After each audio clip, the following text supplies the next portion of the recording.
Luc chapitre 20. Jésus enseigne dans le temple et il annonce la bonne nouvelle aux gens. Un jour, les chefs des prêtres, les maîtres de la loi et les anciens arrivent.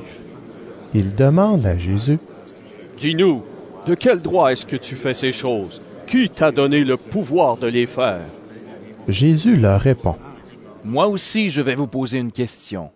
Dites-moi, qui a envoyé Jean baptiser?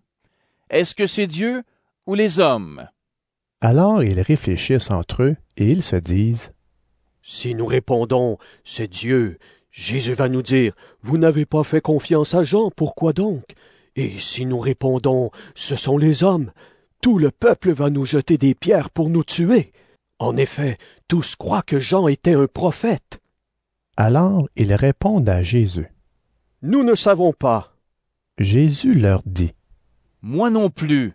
Je ne vous dis pas de quel droit je fais ces choses. » Ensuite, Jésus raconte cette histoire au peuple. Un homme plante une vigne. Il la confie à des vignerons et il part en voyage pour longtemps. Au moment de la récolte, il envoie un serviteur vers les vignerons pour aller chercher son raisin. Mais les vignerons frappent le serviteur et il le renvoie sans rien lui donner. Le propriétaire envoie un autre serviteur. Les vignerons le frappent, l'insultent et il le renvoie sans rien lui donner. Le propriétaire leur envoie un troisième serviteur. Les vignerons le blessent, lui aussi, et il le chasse. Alors le propriétaire de la vigne se dit, « Qu'est-ce que je vais faire? Je vais leur envoyer mon fils très aimé. Ils vont sans doute le respecter. » Mais quand les vignerons voient le fils, ils se disent entre eux, « C'est lui qui sera le propriétaire plus tard. Tuons-le, et la vigne sera à nous. » Ils le font sortir de la vigne et ils le tuent. Jésus demande, « Qu'est-ce que le propriétaire de la vigne va faire? Il va venir, il va tuer les vignerons et il donnera la vigne à d'autres. » En entendant cela, les gens disent, « Non, jamais! » Alors Jésus les regarde et il leur dit, « Que veut dire cette phrase du livre saint? La pierre que les maçons ont rejetée est devenue la pierre principale de la maison. Tous ceux qui tombent sur cette pierre auront le corps brisé. Et si cette pierre tombe sur quelqu'un, elle l'écrasera. » Les maîtres de la loi et les chefs des prêtres comprennent que Jésus a raconté cette histoire contre eux. C'est pourquoi ils cherchent à l'arrêter tout de suite, mais ils ont peur du peuple. Alors ils surveillent Jésus et ils envoient vers lui des hommes qui font semblant d'être fidèles à Dieu. Ces gens-là veulent trouver des erreurs dans les paroles de Jésus. Ainsi, on pourra le livrer au gouverneur qui a pouvoir et autorité sur le pays. Il lui pose cette question.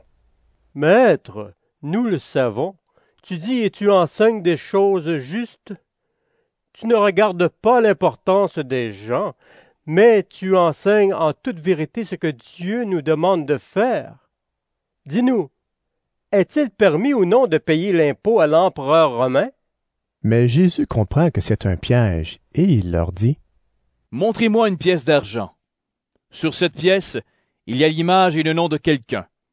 De qui donc? » Ils répondent, « De l'empereur. » Alors Jésus leur dit, « Eh bien, rendez à l'empereur ce qui est à l'empereur, et rendez à Dieu ce qui est à Dieu. » Le peuple écoute.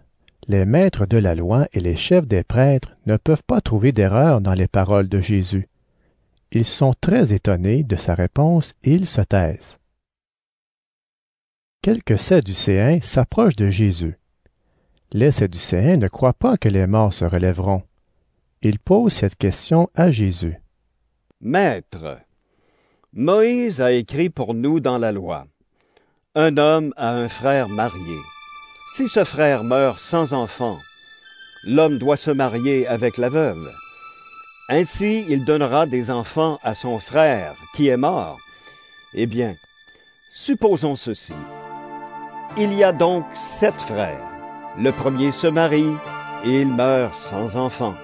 Le deuxième se marie avec la veuve et il meurt sans enfant. Il arrive la même chose au troisième et aux autres aussi. Les 7 frères meurent sans laisser d'enfants. Finalement, la femme meurt à son tour. Quand les morts se relèveront, elle sera la femme de qui? En effet, chacun des 7 frères a été son mari. Jésus leur répond. Dans ce monde, les hommes et les femmes se marient. Certains, Dieu les juge dignes de vivre dans le monde qui vient, et donc de se relever de la mort. Mais ces hommes et ces femmes ne se marient plus. En effet, ils ne peuvent plus mourir parce qu'ils sont comme les anges. Ils sont fils de Dieu parce que Dieu les a relevés de la mort. Et Moïse a montré clairement que les gens se réveillent de la mort. En effet, quand Moïse raconte l'histoire du buisson, il appelle le Seigneur le Dieu d'Abraham, le Dieu d'Isaac et le Dieu de Jacob. Jésus ajoute. Dieu n'est pas le Dieu des morts, mais il est le Dieu des vivants, parce que tous vivent pour lui. Quelques maîtres de la loi disent à Jésus. Maître, tu as bien parlé. Et ils n'osent plus lui poser d'autres questions. Alors Jésus leur dit. Les gens disent que le Messie est fils de David. Mais comment peuvent-ils dire cela?